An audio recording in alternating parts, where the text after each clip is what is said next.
Welcome to AI TV. Today we're broadcasting from Cape Town, and it's it gives me great pleasure to welcome Sumarie, the president of Silicon Cape. Thank you very much for having me today. Yes. Brilliant. Welcome. Sumarie, wow, what can we say about the tech scene here in the Western Cape? I mean, you've been associated now with this community for how many years? Am I saying since 10? About 2014. 2014. But Silicon Cape was built in 2009, so this year is our 10-year anniversary. It is 10 years, right? Yeah. Excellent. Wow, time has flown, eh?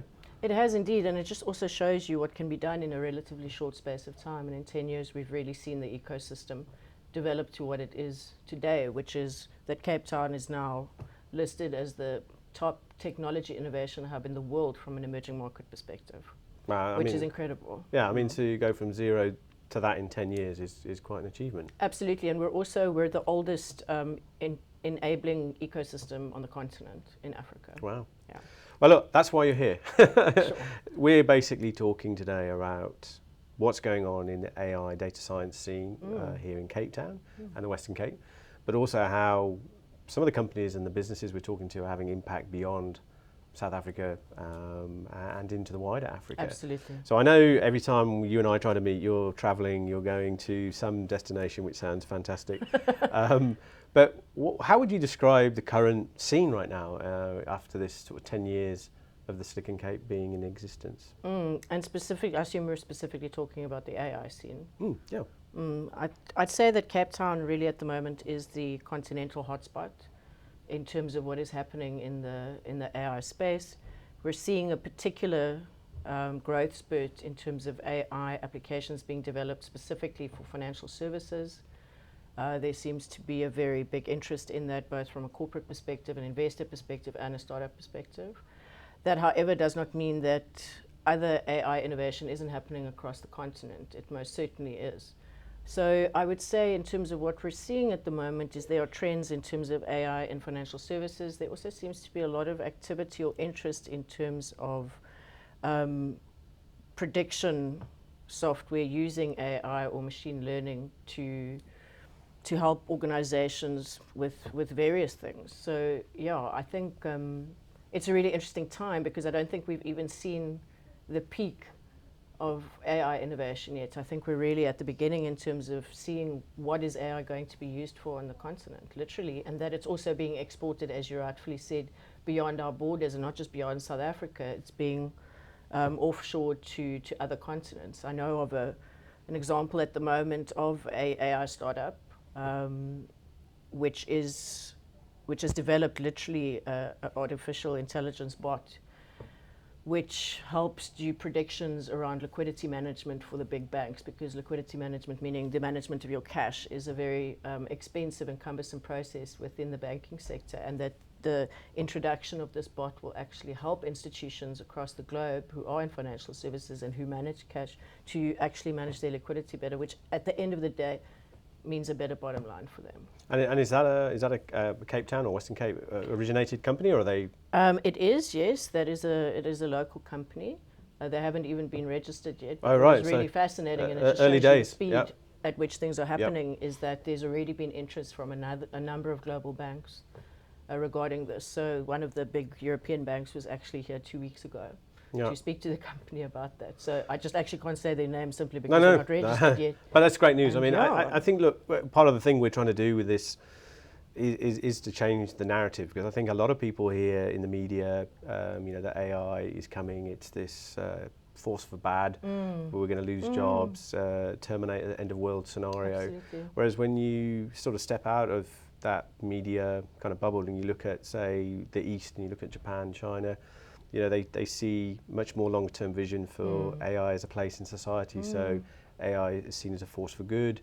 It's potentially here to help us. And yes, of course, we know that, we need to make sure it's used well and not for bad purposes. But it's interesting how the East see it as this opportunity and force for good. And I just wonder whether you feel, are you seeing that here in South Africa? Are you seeing people seeing this as something that can help us? I'm definitely seeing two schools of thought regarding it, and there seems to be no in between. It seems that you're either part of the school of thought that thinks that it is all bad and that it's a major threat to us as humanity, and then what I'm seeing is another school of thought saying it presents major opportunities. So I think we're still a divided continent in terms of how we think about artificial intelligence. I also see a certain amount of thought conflict within corporates regarding, what AI presents to them. I think they are aware of the fact that it does present certain opportunities, but I don't think they have clarity in many instances about what those opportunities are for them specifically as organizations. And I think that confuses the narrative a little bit more then, if that makes sense. I just think there's a general lack of awareness at a societal level in terms of what the real implications are of AI. I am biased here because I'm certainly a believer in the potential benefits of artificial intelligence. It's that old also thinking or philosophy regarding technology. The technology itself is not bad. Technology is completely agnostic. It's what we do with it that determines whether it's good or bad. So, I mean, I totally agree. I mean, and we're also just at the very beginning. I mean, I think I was having a conversation earlier on with one of the other people we've been interviewing that, FinTech has been a big part of the Western Cape, Cape Town ecosystem. And I'd say AI as a topic and area of interest is probably, I'd say 3, possibly even 4 years behind in terms of where FinTech is now. I mean, obviously FinTech has also had its own bad news stories around things like crypto and certain things happening in that space. So I guess our goal is to really say, well, okay, we're a little bit further behind than those guys, but imagine where we'll be in 4 years' time with AI. I mean, what does the Silicon Cape, how is the Silicon Cape viewing developing that here in the Western Cape, do you think? Yeah, I think for me, and it's really interesting hearing you speak about AI for good, because that is a movement that we very much support as an organization. If you're asking me how we're going to help develop the ecosystem in terms of the AI for good movement in the foreseeable future, we recently established the community of practice. So it's the AI community of practice with you. And that's been a wonderful initiative where literally any community members that are passionate about artificial intelligence, or even might not be passionate about it but want to know more about it and want to be part of the movement in terms of figuring out how we can best utilize this technology, are welcome to participate in this. It's not a closed group at all. We've literally said to the people and the community in Western Cape, come and join us, come and participate. Come and try and understand then what is this about and try and help us develop solutions that can help the region implement AI and also highlight the region as an AI innovation leader. Yeah, I mean, I was actually talking again to one of the other people we interviewed earlier on about the fact that, we see in the news again a lot about people leaving South Africa, that there isn't any opportunity here anymore. Actually, one of the entrepreneurs I was talking to is seeing it the other way around. They're actually wanting to bring talent and investors here, and I think one of the things we need to try and do at the national level, provincial and local, is to say to people, how do you make it easy for an entrepreneur and talent to come here? Because people do want to come here. Oh, absolutely. Yeah, we got it. Some people want to leave. Yeah, sure. That will always be the case. I see that as being a real opportunity for us, and how do we make that process easier? I came here as an entrepreneur. Very difficult for me to get a visa, and then my ID. You realise that South Africa operates on, you need an ID to do everything, right?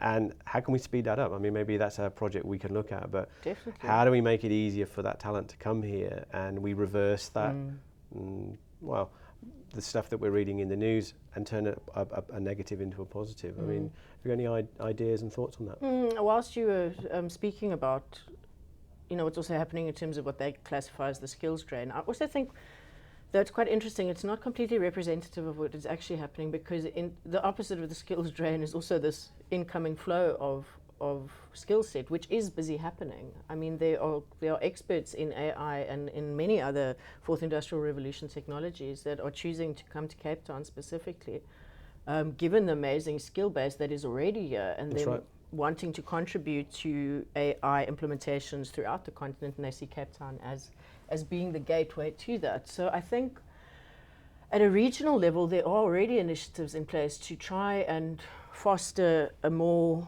healthy and attractive environment in terms of coming here from outside of our borders. I mean, one of the initiatives which you'd be familiar with, which is run by the Western Cape government, is called the Red Tape Reduction Unit. And this is now specifically if you want to start a business here, but that helps businesses who want to establish a South African base in Cape Town, that if they're having any delays in terms of, for example, registering on a supplier database with the government, then this Red Tape Reduction Unit is dedicated to helping new businesses expedite any of the processes that they may be having challenges with. So there's that. There also nationally, though, there have definitely been some efforts by the national government to try and make things easier. So some have made things easier, some have made it a bit more difficult, but one of the things that's made it a bit easier is that there's now an online portal where you can register your business within a number of days, as opposed to previously the number of weeks that it took. In terms of specifically skills, though, I do think there are still definitely at a policy level, there are some challenges in terms of bringing skills in. But what we're certainly seeing at Silicon Cape is we are seeing a massive level of interest in terms of inflow of people wanting to come and work here, specifically in Cape Town. We're seeing companies from other continents wanting to establish a base here in Cape Town, bringing their resources here, putting teams in place from foreign offices. I mean, just this week we have delegations from Brazil, Algeria, France, England, the Netherlands, America. Yeah. It's now literally like a global rainbow nation in Cape Town. So I think, Nick, what we will start seeing is we'll start seeing more advocacy work around changing policies that may be cumbersome in terms of bringing skill sets in, but I think industry is just busy dictating how that's going to happen in any event. So the market decides. Exactly, the market will decide. And just to wrap up, Sumarie, I mean, how can people learn more about the Silicon Cape? What maybe you can tell our viewers what your website is? So what you can do is our website is www.siliconcape.com. So Silicon Cape is one word, .com. Alternatively, you can email us at engage@siliconcape.com. We also have a LinkedIn page. You can find us there. Just type in Silicon Cape, and you can also find us on Facebook and on Twitter. Brilliant. Sumarie, I'm looking forward to 2020 and working with you next year. And thanks for joining us on AI TV. Thank you for having us.